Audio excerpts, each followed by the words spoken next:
Deux possibilités existent. Soit nous sommes seuls dans l'univers, soit nous ne le sommes pas. Les deux hypothèses sont tout aussi effrayantes.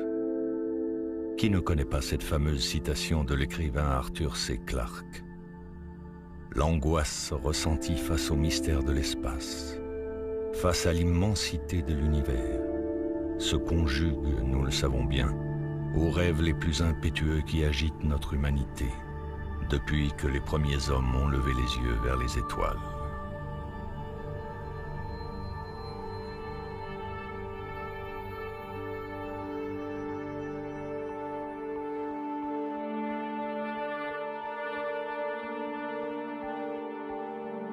Le 31 juillet 1968, une sensationnelle affaire de rencontre du troisième type a défrayé la chronique et fait les gros titres des journaux, des jours durant. Cette histoire s'est déroulée sur une île française du sud-ouest de l'océan Indien, l'île de la Réunion. Il aura suffi du témoignage d'un homme, Luce Fontaine, un agriculteur des hauts de l'île, de sa description stupéfiante d'une machine volante totalement atypique en ufologie, pour déclencher l'hystérie de la presse locale. Il aurait été beaucoup plus simple pour lui de décrire ce que tout le monde voyait à l'époque, c'est-à-dire une soucoupe volante. L'homme décrira également à ses proches et aux gendarmes la présence de deux entités dans l'engin volant.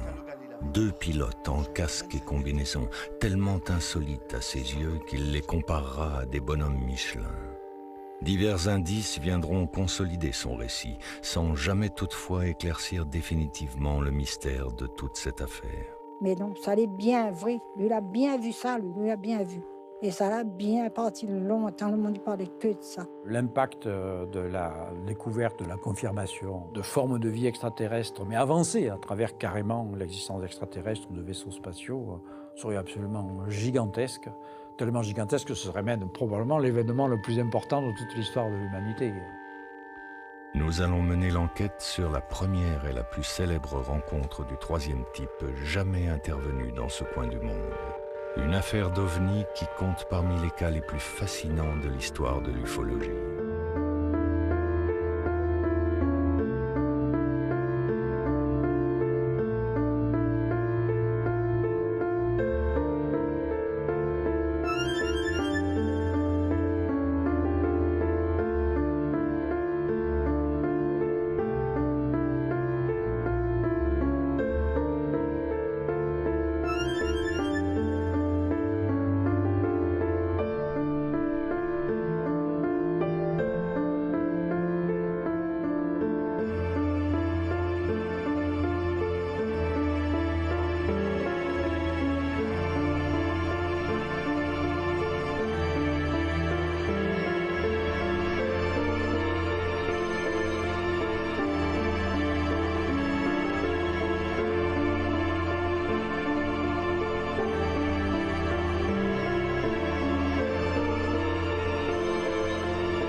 L'affaire dite des Babas Michelin de Luce Fontaine représente le premier témoignage connu et rendu public de la visite d'extraterrestres à La Réunion, une île volcanique située dans la zone sud-ouest de l'océan Indien. À cette époque-là, à La Réunion, il n'y a pas eu d'observation jusqu'à présent. Le cas de l'observation de 1968 correspond en fait à la première observation réunionnaise, mais surtout permet à La Réunion de rentrer dans l'histoire de l'ufologie par la grande porte. Luce Fontaine, c'est le petit réunionnais moyen à l'époque. Les garçons vachés. Il vit sur le 22e kilomètre de la plaine des Cafres. Il est marié à une institutrice. Un réunionnais tranquille, qui ne s'attend pas du tout à ce qui va lui arriver. Luce Fontaine aura passé toute son enfance et sa vie d'adulte jusqu'au moment des faits à la plaine des Cafres, une localité des hauts de l'île, à l'écart des villes du littoral. Il faut s'imaginer la Réunion à la fin des années 60 comme une île pauvre et quelque peu en marge de la modernité. Malgré le statut de département français obtenu en 1946, les effets d'un véritable développement tardent à se manifester. Nous sommes encore à une époque où l'eau courante et l'électricité, par exemple, ne sont que partiellement présentes sur le territoire. Et la plaine des Cafres, vu son isolement géographique en 1968, dérogeait encore moins à la règle. Madame Thérèse Clinclé, habitante de la plaine des Cafres, amie et voisine de Luce Fontaine durant leur enfance. J'ai sacrifié beaucoup de choses pour gagner une petite radio. Parce que moi, toujours aimé ma radio, moi. Moi, on en a toujours aussi. A eu droit à sa visite de Martien. Hier matin, à la plaine des Cafres, des petits hommes verts auraient été vus. La passe à la radio. On a entendu ça. On a entendu au 22e, la soucoupe volante, elle a apparu à M. Fontaine, Luce. Et tout le monde a eu peur. Le monde, c'est pas eux. À un moment donné, ils ne pouvaient plus trop sauter dans le chemin, ou avaient peur, quand ils voyaient les mêmes choses que les autres avaient vues. Je répète, les petits hommes verts. Eh bien, nous avions peur, nous tous avions peur. Merci de prendre cette information très, très au sérieux. On peut dire que les astrophysiciens restent perplexes devant le phénomène, notamment les apparitions, bien entendu, les descriptions d'apparitions d'objets volants non identifiés, encore plus, évidemment, devant les rencontres dites du troisième type, mis à part, évidemment, les questions sur la fiabilité de tous ces témoignages divers et variés. La présence d'extraterrestres sur notre planète impliquerait des voyages interstellaires qui, pour l'instant, dans les connaissances de la physique actuelle, semblent un petit peu impossibles. La question qu'on peut se poser tout de suite, c'est « est-ce un canular ?» Ce sera la première question que va se poser un ufologue. Il y a un seul témoin, donc il peut raconter n'importe quoi. Ce qui peut laisser à penser qu'il n'y a pas canular dans le cas qui nous intéresse, c'est que tout d'abord, Luce Fontaine n'a pas du tout cherché par lui-même à faire de la publicité de son cas. Il en a parlé en premier à son épouse. Et c'est son épouse, d'après ce qu'on sait, l'aurait poussé à témoigner auprès des gendarmes. Lui-même n'y serait peut-être jamais allé.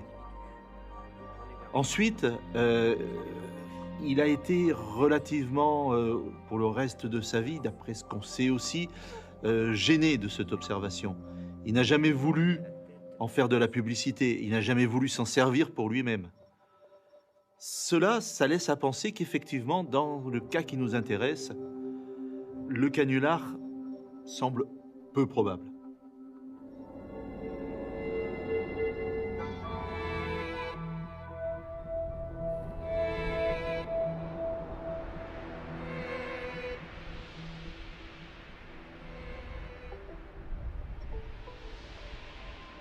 La personnalité de Luce Fontaine. Le fait attesté par ses proches et son voisinage qu'il s'agissait d'un homme parfaitement sobre. Son contexte familial, marié à une institutrice, jeune père de famille connu pour avoir la tête sur les épaules, ce portrait individuel fit d'emblée dire aux journalistes qu'il était question d'un témoin digne de foi.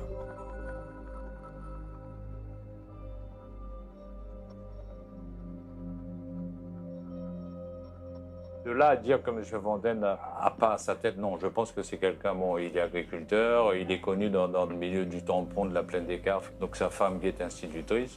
Non, c'est quelqu'un, à ma connaissance, donc nous on a eu l'occasion de le voir une ou deux fois, donc par l'intermédiaire de la famille à ma femme. Donc c'est quelqu'un de très sûr. Je suis persuadé que sa parole est vraiment sincère et correcte.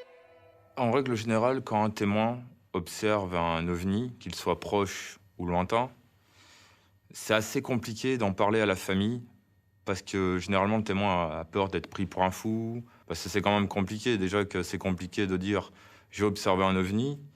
Alors c'est pour dire « j'ai observé un ovni » avec des entités à côté. Il y en a certains, ils perdent leur emploi avec ça. L'acte de témoigner reviendrait donc à vivre une seconde épreuve traumatisante après celle de la rencontre du troisième type elle-même. Luce Fontaine, éloignée culturellement des figures et du vocabulaire propre à l'imaginaire des soucoupes volantes et des extraterrestres, va s'efforcer de raconter avec ses mots à lui, à ses voisins, à ses amis et à ses connaissances, ce qu'il a vécu. Il va ainsi découvrir, assez vite sans doute, à quel point son évocation des bonhommes Michelin peut devenir une source d'embarras. On avait une espèce de combinaison, on aurait dit des babas Michelin. T'es listé, arrête de signer les clients. Quoi? Vous l'avez dit des babas Michelin? Oui. D'un ce volant. Le bistrac, la décolle des grands éclairs blancs, comme une lumière fer à souder. Après ça, ben, quand moi rouvre l'osier, là, et puis rien. Alors comment tout l'a fini? Mais Aster, y'a plus besoin de rôder, hein? N'a qu'à où se coupe? Là, on a bien trouvé, là.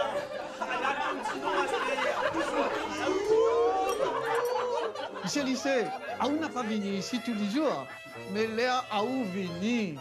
Pour faire rire tout le monde. Bon, hey, faut regarder pas le bassin, soupe pas dans le bordel, c'est pas tranquille, hein? L'a retrouvé, soucoupe!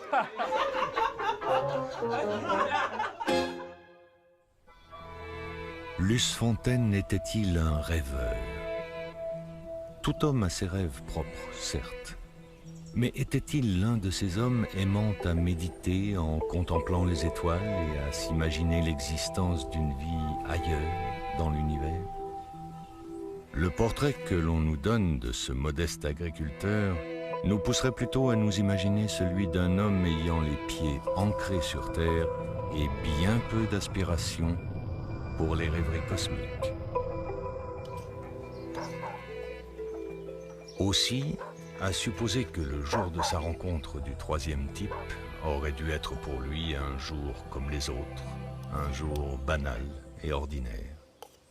À supposer qu'il n'y ait eu chez lui aucune forme de préméditation quelconque par rapport aux événements vécus, alors on peut appréhender la force de cette déflagration émotionnelle qu'il a dû éprouver et penser légitimement que cette journée fut sans doute le jour précis où sa vie a basculé, le 31 juillet 1968.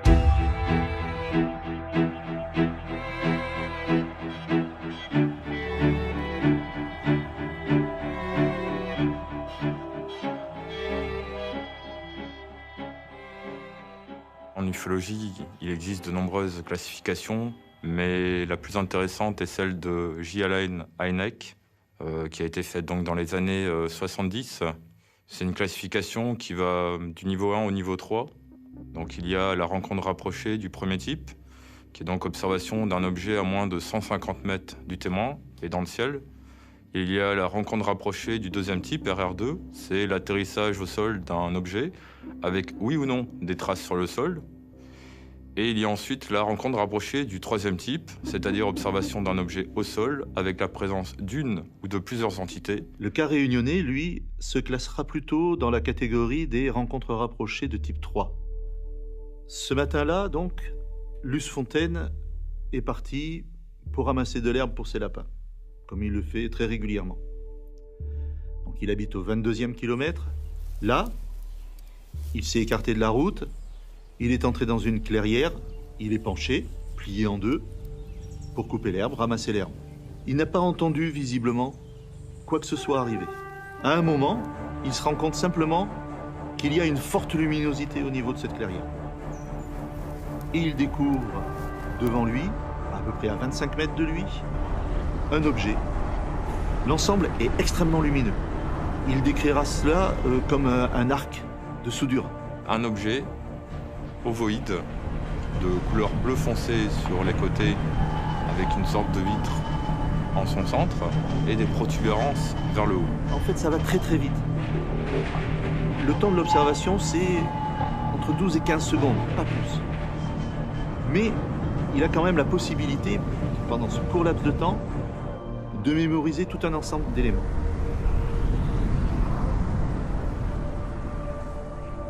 Dès que l'objet est parti, on peut supposer que Luce Fontaine était quand même dans un état au moins de surexcitation et d'étonnement.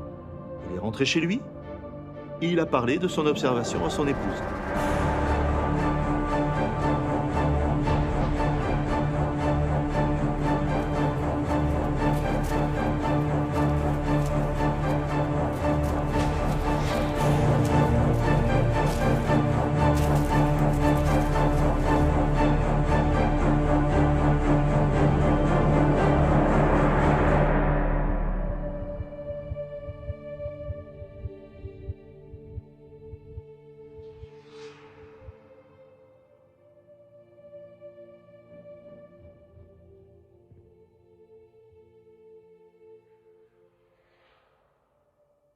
dodo, mon bébé. Nous sommes à la fin du mois de juillet 1968, en pleine période de vacances scolaires. Madame Fontaine, institutrice de son état, a certainement dû rester chez elle ce matin-là. Rien ne l'y préparait sans doute, mais elle va se retrouver brutalement plongée dans les tourments de cette rencontre du troisième type que vient de vivre son mari. Lisette! Lisette! Lisette! Chut! Pépito! Quoi, Lisette? Mais sors dans le carrosse acacia en face. Mais croira pas, moi. Que ça m'y croira pas. Mais que pas, Lisette? Moi, t'es pas répondre à tourner. Quand moi, sous mon bétal, moi, vient une lumière, un grand lumière blanc, pas derrière le corps au pied de bois. Moi, avance un peu. Et ça que moi, la vie, mais qui n'ira pas expliqué. C'était comme un espèce grand cabine ovale. T'es flotte au moins 5 mètres en l'air. Il connaît pas quoi ça l'était. On de les affaires. Et moi, j'avais comme disons, t'es là jusqu'à le galet lavé dehors. Prochain 25 mètres. Moi, là, bien vu le bistrac en fin de compte. Mais diaou quand ça l'était, mais guérira pas. Lisette, mais ramasse pas où mentir. Moi, j'avais des mounes dans nos cabines. Vous n'étiez pas plus grand que ça. Vous étiez derrière une espèce de pare-brise. On dirait un pare-brise 404. Ma vie bonne, ma bien vieux autres. Le petit porte un cac sur la tête. Vous l'aurez dit, des babas Michelin, si vous voulez bien. De Baba Michelin? Oui, elle n'a tourné. La tournosée pour veiller à moi. Et dès qu'il a vu à moi, elle a fait comme un grand éclair blanc. Un éclair fer à souder. Elle a traversé. Elle est partie. Mais moi, tu sais pas où? Lisette.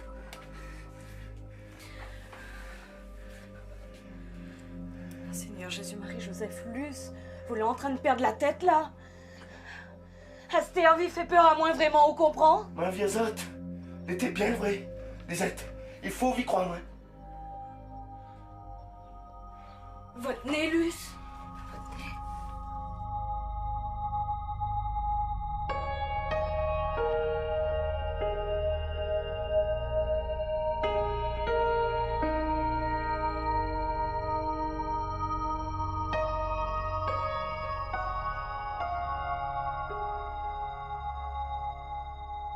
Ça a été souvent dit par des témoins. Cette fatigue, ces yeux lourds. Mais beaucoup plus intéressant, si je puis dire, c'est que pendant au moins 8 jours, il a présenté des saignements de nez. Il est allé voir le médecin, qui l'a soigné sans doute pour ça, mais on est certain de ces saignements de nez pendant 8 jours.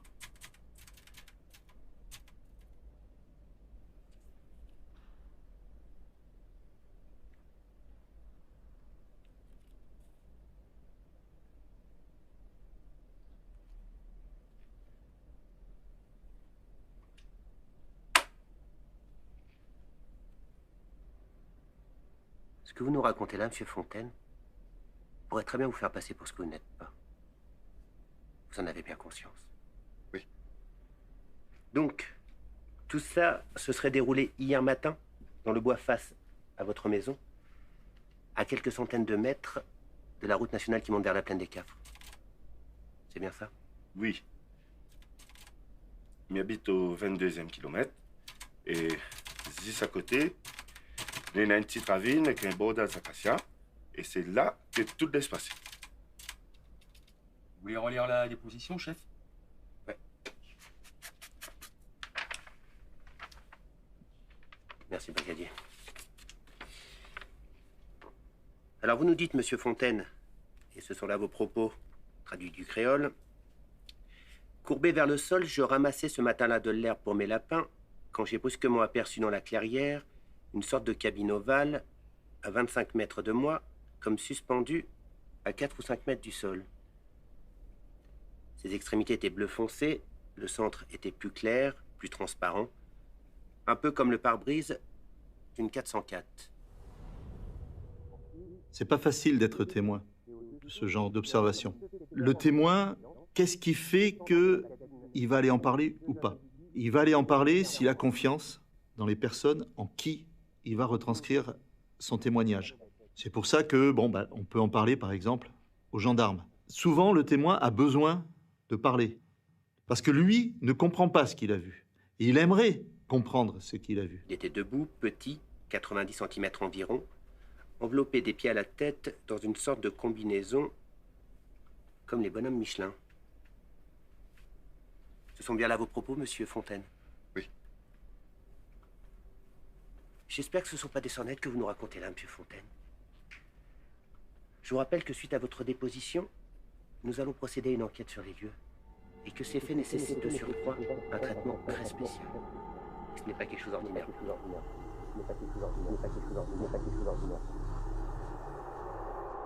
Qu'est-ce qui vous arrive, monsieur Fontaine? Allez, essayez de vous reprendre un petit peu. Nous en avons fini maintenant.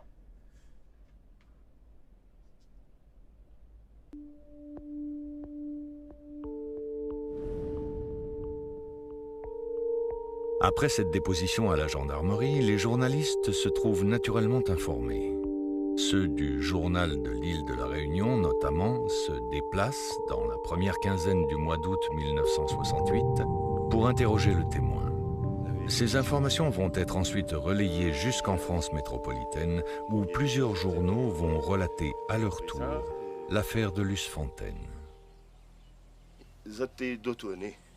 Vous avez une combinaison. Vous savez, anciennement, les gens n'aimaient pas tellement tout ce qui dit presse. À l'époque, ils n'aimaient pas que les gens viennent voir où ils habitent, qu'est-ce qui s'est passé, comment ça s'est passé.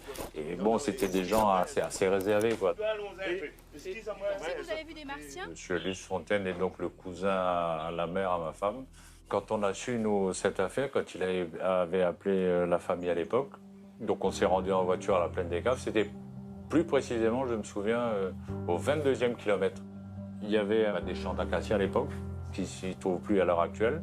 Et donc, on a laissé la voiture comme tout le monde, là, sur le bord de la route, et on est allé à pied. Il y avait pratiquement foule, tout le monde essayait de voir ce qui s'est passé. En fait, nous, la première chose qu'on a vue à arriver sur place, c'était un truc énorme, circulaire, donc, mais assez important. Et ensuite, donc, la surface ou l'engin, je suppose que c'est un engin, qui s'est posé, donc toute la surface de l'herbe était brûlée. Le périmètre donc, de la nationale jusqu'au lieu a été barricadé par les forces de l'ordre. 2 ou 3 jours après, donc le périmètre a été bouclé. Donc il y a quelque chose d'irrationnel. Il y a quelque chose qu'on ne sait pas, on ne connaît pas. Cette chose irrationnelle est reprise par les médias. À ce moment-là, on peut très bien imaginer que la population, au niveau de la zone d'observation, même peut-être au-delà de cette zone, peut avoir un sentiment de peur face à ce qu'elle n'explique pas. Un homme, un témoignage, une énigme. C'est ainsi que l'on pourrait résumer la trajectoire prise par Luce Fontaine. On peut aisément imaginer l'état de sidération et d'angoisse dans lequel il a pu être plongé les jours suivants, ressassant sans cesse les détails de sa rencontre fantastique. Cette affaire, par le biais de la radio et des journaux, a déjà fait le tour de son île. Son couple, sa famille, son village même, sont sous les feux des projecteurs, emportés dans un tourbillon de questions sans réponse. Nous sommes très intéressés par tous ces témoignages, mais pour l'instant, ce ne sont que des témoignages. Les exobiologistes sont partagés entre 2 sentiments. D'une part, on aimerait vraiment découvrir une vie extraterrestre par la présence de visiteurs extraterrestres. Et d'un autre côté, nous sommes des scientifiques rigoureux, donc on a besoin de preuves irréfutables. Ce qu'il nous faudrait, c'est un tout petit peu de matière laissée par ces extraterrestres, ne serait-ce que même moins qu'1 milligramme, ce qui permettrait de certifier la visite de ces voyageurs extraterrestres. L'affaire des Babas Michelin de Luce Fontaine n'aura été le théâtre d'aucune récolte miraculeuse de matière extraterrestre susceptible d'engager de façon décisive l'assentiment de la communauté scientifique. Aucune rencontre du troisième type n'a d'ailleurs eu ce mérite jusqu'à nos jours. Cette affaire conserve toutefois des facettes exceptionnelles. L'une d'entre elles, notamment, concerne l'objet lui-même. Les ufologues, en effet, s'accordent tous sur le caractère atypique de cette machine décrite par Luce Fontaine et que dessina pour son article du 20 août 1968 le journaliste Gérard Piednoir. Un croquis resté célèbre. La chose exceptionnelle aussi dans cette observation, c'est l'objet lui-même. Cet objet de forme donc atypique tend là aussi à donner une qualité d'information au niveau de cette observation qui peut faire dire qu'il y a eu quelque chose effectivement vu par le témoin et qui ne raconte pas de bobards. Pourquoi ? Parce qu'il aurait été extrêmement simple pour lui, s'il avait simplement lu dans des journaux d'autres observations et qu'il ait voulu se rendre célèbre, il aurait été beaucoup plus simple pour lui de décrire ce que tout le monde voyait à l'époque, c'est-à-dire une soucoupe volante. Un objet en forme de disque, aplati ou en forme de chapeau, c'était quand même la forme la plus courante. L'objet décrit par Luce Fontaine est certes atypique dans toute la littérature ufologique, mais il est toutefois bien connu des ufologues, souvent même à leur insu. Il s'avère précisément que ce croquis a servi de dessin de couverture au livre d'un spécialiste très connu, le français Jacques Vallée. Cet ancien conseiller à la NASA, ufologue et collaborateur d'Hynek, est celui-là même qui inspira au cinéaste Steven Spielberg le personnage de Lacombe, le savant français interprété par François Truffaut dans son film Rencontre du troisième type. Ainsi, Jacques Vallée, qui classa également le cas de Luce Fontaine dans sa liste Magonia, recensement d'un siècle de témoignages d'apparitions d'OVNI, aura clairement signifié toute l'importance et tout l'intérêt qu'il accordait à cet OVNI réunionnais.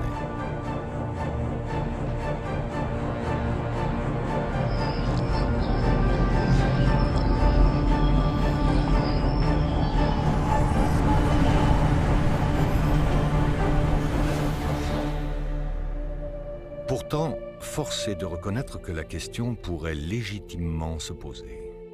Pourquoi cette affaire de Luce Fontaine a-t-elle eu pareil retentissement ? Il est certain que si l'histoire de cette rencontre du troisième type en était restée à ce stade, nul doute qu'elle n'aurait jamais pu trouver grâce aux yeux d'un ufologue aussi érudit que Jacques Vallée, ni intégrer sa fameuse liste Magonia, ni illustrer la couverture de l'un de ses livres. Il y a bien eu quelque chose qui a rendu le cas de Luce Fontaine réellement exceptionnel. Il est temps donc de nous y intéresser précisément. Et pour comprendre la chose, il faut revenir au 10e jour après l'apparition.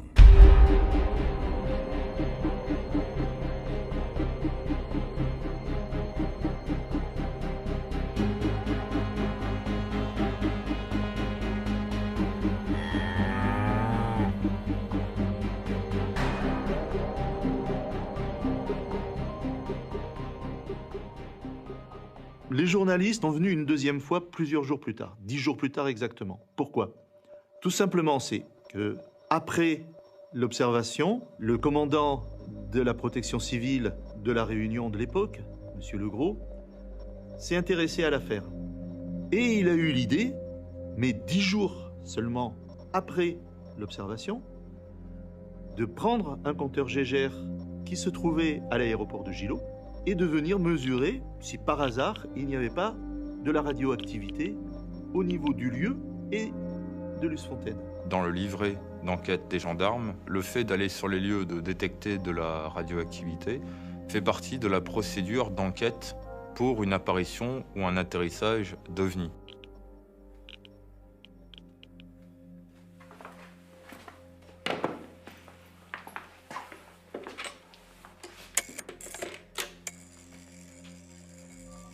Allô, capitaine Valjean. Oui, c'est Léopold. Je vous appelle concernant notre affaire. Accrochez-vous. L'examen des vêtements de M. Fontaine vient de révéler un taux de radioactivité anormal. Oui, à l'instant même. Non, aucun doute possible. Il a été testé au niveau du compteur Geiger les vêtements que portait ce jour-là Luce Fontaine. Chose amusante, il a constaté qu'effectivement, les vêtements de Luce Fontaine présentaient un certain taux de radioactivité. Des mesures précises d'ici demain. Le chapeau, la veste et le pantalon. Mais ce taux de radioactivité n'était mesurable que sur le devant, c'est-à-dire la partie qui avait été au contact visuel avec l'objet. À l'arrière, on ne retrouvait pas ces taux de radioactivité.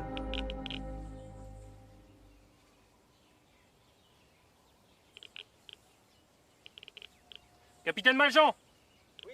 Vous voulez venir voir, s'il vous plaît?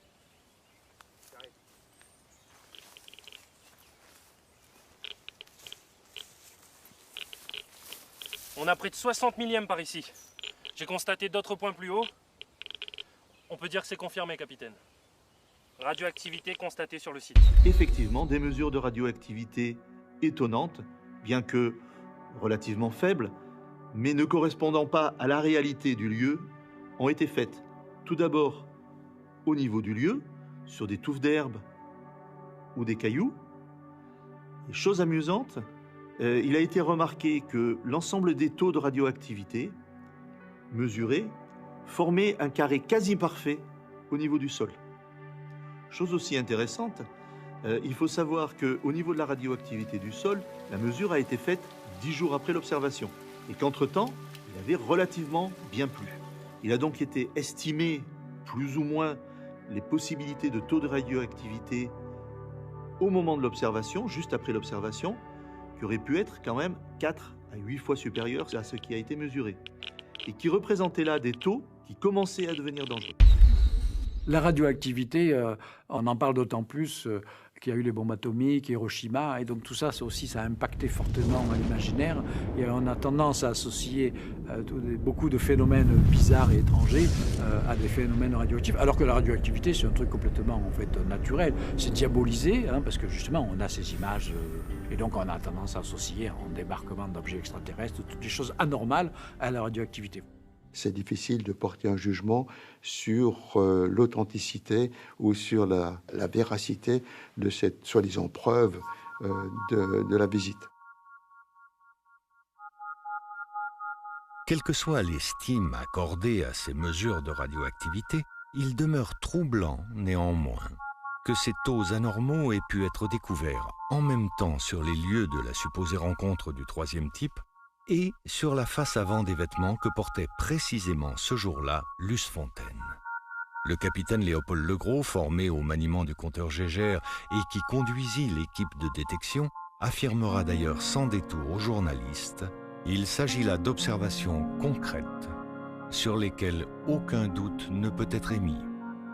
Donc la question qu'on peut se poser, c'est d'où peut provenir cette radioactivité? Bon, probablement de l'objet. À quoi sert-elle? Pourquoi cet objet émet-il de la radioactivité? On peut supposer que cette radioactivité peut être due à deux choses au niveau de l'objet. Premièrement, le moteur de l'objet, ou une radioactivité due à une interaction entre l'objet et l'environnement. Le dialogue est constant depuis des décennies autour de la question des visiteurs extraterrestres. Outre tous ceux qui n'y croient pas, il y a ceux qui, comme Carl Sagan, le fondateur du programme SETI, estimaient possible l'existence de civilisations extraterrestres hors du système solaire, mais impossible l'idée même des voyages interstellaires. L'imagination ne doit pas nous effrayer, mais nous devons prendre garde de bien séparer l'imaginaire de la réalité. La surface de la Terre est le rivage de l'océan cosmique. Et ce rivage n'a presque plus de secret pour nous. Alors nous avons eu envie d'entrer dans les vagues, pas bien loin, à la hauteur des chevilles. Et cet océan nous appelle encore. Nous comprenons quelque part au fond de nous que c'est l'élément d'où l'on vient. Nous rêvons d'y retourner. Et nous le pouvons, parce que le cosmos fait partie de nous, que nous sommes issus de la matière des étoiles, que nous donnons le moyen au cosmos de se connaître lui-même. Le voyage pour nous commence ici. Le problème essentiel qui est posé par le voyage interstellaire, c'est précisément la distance qui sépare les étoiles entre elles pour se déplacer d'un endroit à l'autre de l'univers. Cette distance est absolument gigantesque. Et l'autre limitation, c'est la limitation de la vitesse de la lumière. les lois de la physique connues, mais qui semblent tout de même extrêmement solides, les lois de la relativité, nous disent qu'on ne peut pas dépasser la vitesse de la lumière, 300 000 km par seconde. Se pose bien évidemment le problème des distances. La planète habitable, simplement dans la zone d'habitabilité, donc susceptible d'avoir des océans, mais c'est tout ce que l'on peut dire. La plus proche de la Terre est à 16 années-lumière de la Terre. La lumière met 16 ans pour venir, et donc le dialogue sera difficile, parce que si ils nous envoient un signal, on pourra leur répondre, mais ils n'auront la réponse que 32 ans après. Donc c'est un peu difficile. Pour les voyages, c'est pire encore. Admettons donc que l'on ait des modes de propulsion qui nous permettent d'avoir des engins spatiaux nous permettant d'approcher la vitesse de la lumière. Alors on va dire, oui, mais même si on approche de la vitesse de la lumière, il faut quand même des années et des années et des années pour aller d'un endroit à l'autre de l'espace. Concernant la durée du voyage qui justifierait la présence de voyageurs extraterrestres qui viendraient nous observer, même nous rencontrer sur Terre, il y a bien sûr la possibilité que ces visiteurs, apparus beaucoup plus tôt que nous, maîtrisent totalement une technologie basée sur des moyens de transport que nous, humains, aujourd'hui, ne maîtrisons pas. Par exemple, ils peuvent très bien exploiter les trous noirs pour bénéficier de temps de voyage extrêmement courts. Les trous noirs, ce sont donc des objets extrêmement compacts, condensés, qui ont créé une distorsion de tissu élastique de l'espace-temps sous forme de puits de gravitation. Si vous franchissez le bord du puits, vous tombez inéluctablement dedans. On mesure aujourd'hui la présence indirecte d'un trou noir dont la masse est de 4 millions de fois la masse du Soleil, qui serait donc un exemplaire unique au centre de notre galaxie, et qui serait capable éventuellement de détruire des étoiles qui passeraient trop près. Maintenant, il y a une autre possibilité absolument fascinante, c'est que le puits n'est pas de fond, mais crée une structure étrange, une sorte de distorsion topologique de l'espace-temps qui ressemble à une sorte de tunnel. Ce tunnel qui connecterait une région de l'univers dans laquelle on aurait un trou noir, et la sortie du tunnel, ce serait une sorte d'anti-trou noir qu'on a appelé un trou blanc ou mieux une fontaine blanche. Et on s'aperçoit que le trou de verre est un raccourci potentiellement extraordinaire entre les deux points. On peut, en empruntant le trou de verre, faire un parcours fantastique en quelques heures seulement de temps propre. Quelques heures qui nous amèneraient à des dizaines d'années-lumière de distance. Mais 1000 ans suffisent à deux civilisations pour avoir un écart gigantesque. Imaginez, il y a 1000 ans, l'état de la civilisation sur Terre. Et regardez maintenant où on en est. La montée de la technologie est exponentielle. Cet indice de la radioactivité aura fait rebondir l'affaire de Luce Fontaine au-delà de toute prévision. Si cette découverte a pu l'aider dans un premier temps à gagner une certaine crédibilité aux yeux de tous, il faut admettre dans un second temps que cela a fini par attiser autour de lui une véritable hystérie populaire. Tout le monde s'est précipité, encore une fois, a voulu en savoir plus. Pas mal de personnes ont voulu également le toucher pour savoir si l'appareil ou ce qui s'y trouvait ne lui a pas retransmis quelque chose. Voilà, donc, et sachant que c'est quelqu'un de très réservé et timide, il a dû être sûrement choqué. Avant ça, il aurait été une passée de choses comme ça, mais quand il disait ça, les personnes, le monde n'y croyait pas. Il faisait pas de cas, il disait peut-être n'est pas vrai, mais non, ça allait bien vrai. Lui, il a bien vu ça, lui, il a bien vu. C'est vrai, sûr que c'est vrai. Alors le Baba Michelin, le bonhomme Michelin, on le retrouve dans l'ufologie, notamment en France. 7 cas d'observation depuis 1950 jusqu'à 1991 ont pu être répertoriés avec des descriptions à peu près identiques. Bonhomme Michelin, casque sur la tête, parfois avec des antennes, parfois avec du matériel dans le dos. Chose amusante, bon, sauf dans le cas de Luce Fontaine, les bonhommes Michelin étaient toujours en train de ramasser quelque chose au niveau du sol. Lui, il a dit Baba Michelin, c'est un mot qui existait avant. Comme dans la publicité, on voyait les Baba Michelin, donc comme on ne savait pas trop comment les Maurrassiens étaient, on disait Baba Michelin, comme ça donne une image du Maurrassien ou des hommes verts, des petits hommes verts. Hein. Voilà, à l'époque, quand on a construit ça, comme c'était un endroit tout fleuri, il y avait des hortensias partout, on a donné le nom des hortensias. On signe les hortensias. Puis ça a marché pendant quelques années. Et après, quand il y a eu cette histoire de la secoupe volante, là, ma mère a pensé de changer de nom tout de suite et donner le nom de secoupe volante pour pouvoir faire connaître un peu mieux sa discothèque.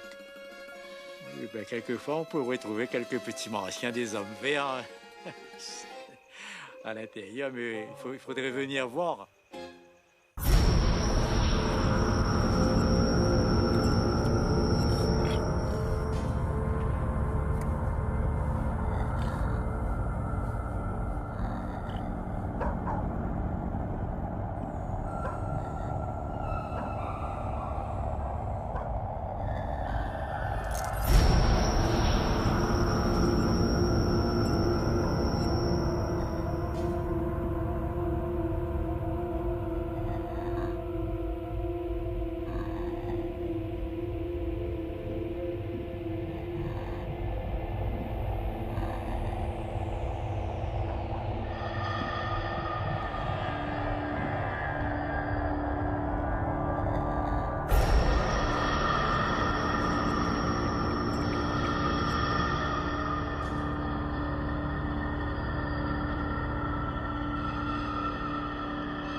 Luce. Affaire-vous la lever, là. Mais croyez, vous m'avez entendu un monde dehors. Vous l'aviez un moon dans la cour? Non. Non, on n'a pas ça. On m'a fait un mauvais rêve d'avoir. Voilà. Viens entendre. Luce, viens entendre. Avec tout ça, votre marmaille, il plaire à Stère. Mais au moins, ça va pas perdre la nuit avec votre commérage. Après ça, rentre à où, s'il vous plaît? Oui, Lisette. Mais arrive.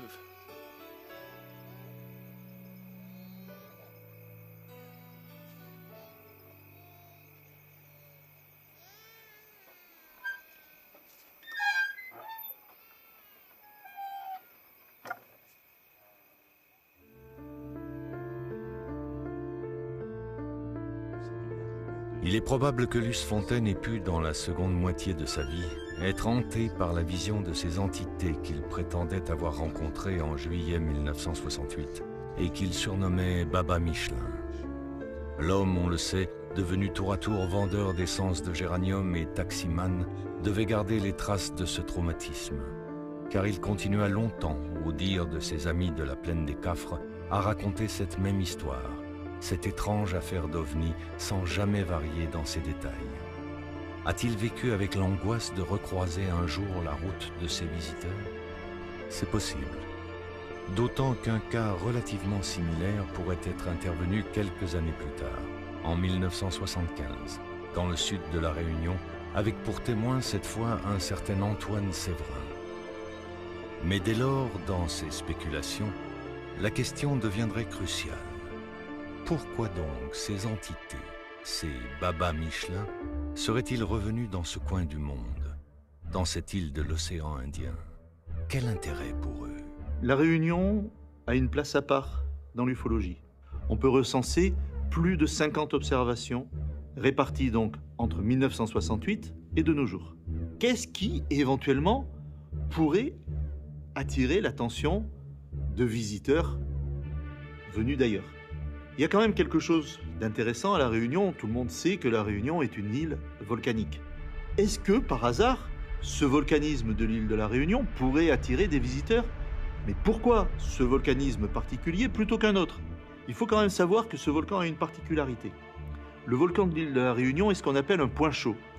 C'est-à-dire que c'est un endroit sur le globe où la lave remonte en permanence. Mais quand on remonte le fil des événements, on se rend compte que ce point chaud est à l'origine d'une des plus grandes formations volcaniques qui existent sur Terre, ce qu'on appelle les trappes du Décan. Alors les trappes du Décan, il faut bien se rendre compte qu'ils recouvrent pratiquement presque les 2/3 de l'Inde sur plusieurs centaines de mètres de hauteur.